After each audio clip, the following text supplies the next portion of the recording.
I remember going through something like this very similar when I was a younger man in my 20s. I don't think I was 28. I was about 25 or 6 at the time. And I was dating this gal that was a couple years older than me. Yeah, probably not the best choice in hindsight, but it was what it was. And I was driving to the grocery store to a No Frills. And those of you that don't live in Canada, No Frills is about the cheapest grocery store you can get your groceries from, because that's where I was at in life. I didn't have a lot of money. I had a JOB, a job, which is an acronym for just over broke. For those of you that have followed me for a while know how I talk about that often. But I wasn't a well-off guy. And let's be honest, most guys in their 20s, they got enough money to sort of like scrub together for a car and to go out for dinner every once in a while, have a little bit of fun. But dating can become very expensive. And I remember that kind of feeling, if I can use it that way, when I was that age as well. And I'm driving to the store, and my girlfriend at the time was in the car, and she was chirping me. She was lecturing me about, well, why does her girlfriend's boyfriend pay for this or pay for that trip or take her to this restaurant, and I haven't taken her yet there. And I'm just sitting here driving like this going, you know, because you're in the relationship for a bit at this point, and I'm just driving like listening to this bullshit, and she blurts out of nowhere something along the lines of, it's because you're cheap. And that was like the straw that broke the camel's back. I remember I was driving on a 2-lane road, very similar to how I am right now with stoplights, not on a highway or anything like that. There was no traffic coming. It was kind of dead. And I literally grabbed the top of the steering wheel and I went like this. Then I cranked it over and I did a U-turn and I started heading back to my house, and she's freaking out. What are you doing? What's that? I'm like, I'm dropping you off. And I didn't say anything after that. And I kept driving. She's like, oh, no, don't do that, this, that, and the other thing. No, I was just trying to explain and, you know, trying to like backpedal and stuff. Anyway, got to the house in a couple minutes, pulled up in front of the house. Her car was, you know, at my place. I just pulled up and I stopped and I said, get out. And, you know, with some little bit of a huff and a protest, she did. So I drove off to the store. About, I don't know, a couple minutes into pushing my buggy through the store and throwing my groceries in that I could afford at that time, I get a tap on my shoulder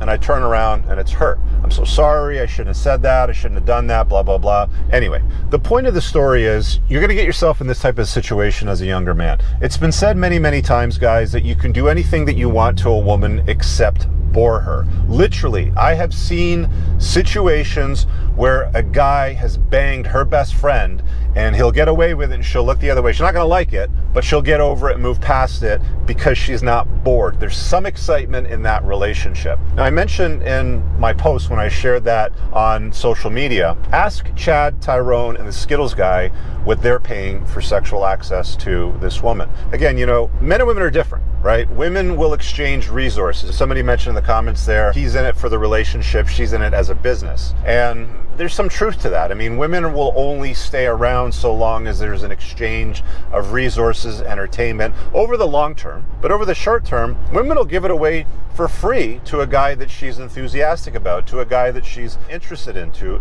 a guy with high testosterone cues, to a guy that excites her, that she's got genuine burning desire for. If you haven't read my book, it's pinned below in the top comment. Get a copy of it. You'll get your head around the concept. If she has a strong pull and desire for you, she won't make you jump through hoops. She won't make the relationship expensive for you. She'll make it easy. She'll be the kind of gal that'll show up at your house with a bag of groceries and cook you a meal and clean it up and put everything away, and it won't cost you much. She won't ask you to take her out often for dinners multiple times a week because she's that enthusiastic about you. Again, ask Chad Tyrone and the Skittles guy what they ended up paying. You're probably going, oh, come on, Rich, who's the Skittles guy? You keep mentioning the Skittles guy. Who is he? Go look it up online. There's a famous blog post. I think it was on Chateau Artiste. This is like the pickup artist, you know, PUA, red pill kind of stuff. And, you know, he compares two men. One guy is called the Skittles guy, and the other guy is basically the dutiful beta. And essentially, the Skittles guy gets away with a relationship with a gal, an enthusiastic relationship with her, where she's throwing herself at him, and all he ends up giving her is a bag of Skittles on Valentine's Day, or some important thing like her birthday, let's call it. Whereas every other guy bends over backwards, buys her roses, chocolates, takes her out for dinner, blah, blah, blah, and all that sort of thing. You understand what I'm saying here? Guys, when she's strongly attracted to him, when she wants to be around him, when she wants to be in his, she won't demand much.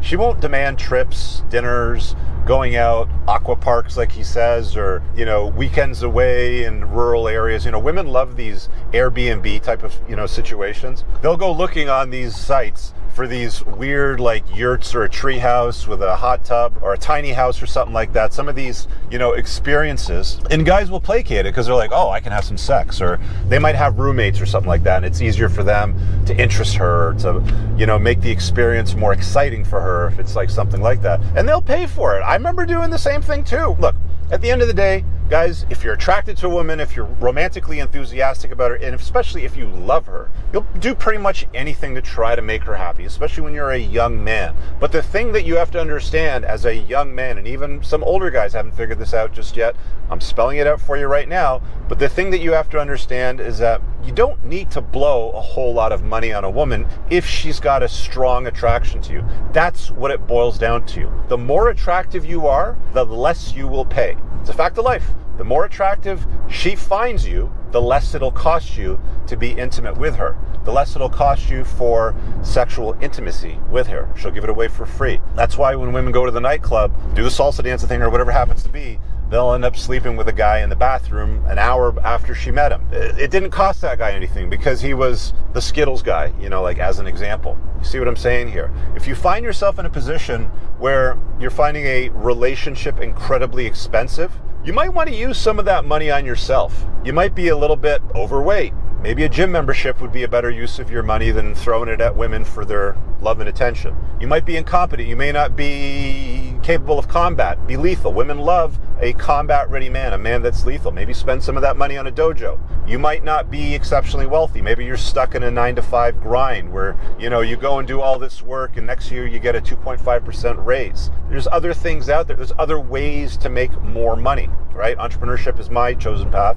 It's the one that I recommend to most men and the one that I encourage you to often contemplate. Maybe you should spend some time and money leveling up your resources, creating a side hustle, maybe making a business, leveling up your education, getting a professional designation or degree in STEM or something like that. But none of this, guys, I want to emphasize this very, very clearly before I wrap up here. None of this should be for the express benefit of getting the girl or locking down the girl. This should be for you. All of the stuff that I'm talking about is for you, not for chasing girls. Some guys out there will call it pussy begging, for example. All of this that I'm talking about is for your own express benefit and pleasures to level yourself up in life. So contemplate that.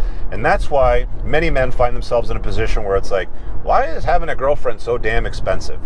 That's the way it is. And your reward for all of that is the same chick you had last week, last month, last year. So contemplate that.